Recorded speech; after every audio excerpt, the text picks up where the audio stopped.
はい、皆さんこんにちは。武田の4代目です。さてですね、今日皆さんにご紹介したいのは、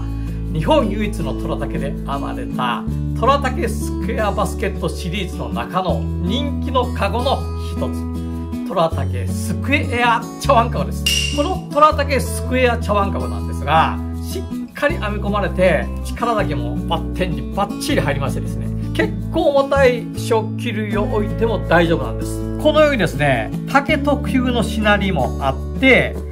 置いた食器が床につかないようにしっかりした足もつけています。こうすることによって非常に通気性が確保されてですね、置いた食器だとか、あるいは水切りしたい野菜なんかでも非常に水切れが早く快適にお使いいただけるというカゴなんです。そこでですね、気になるのがここのですね、縦ひごの強度じゃないかと思います。ここ底が開いてますよね。で、開いてるので、ここに重たい食器が乗ってしまうと、ここが外れてしまうんじゃないかと。そういったご心配があると思うんですが、これをご覧ください。ここの縁の部分、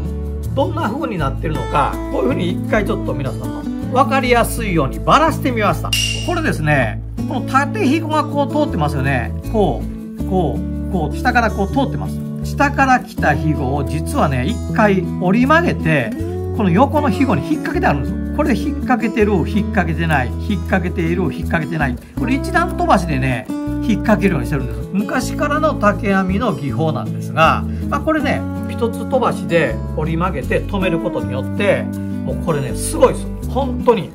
もうどんな力がかかってもこのね、ひごが下に抜けることはありません。見栄えもですね、日本唯一の美しい虎模様が、より皆さんのお目に留まるように内側に編み込んで綺麗に作ったスクエア茶碗カゴなんですが、強度的にもですね、しっかりした強度を保ってます。ぜひ皆さんですね、ご安心してスクエア茶碗カゴご愛用いただきたいなというふうに思っています。ノーバンプノーライ。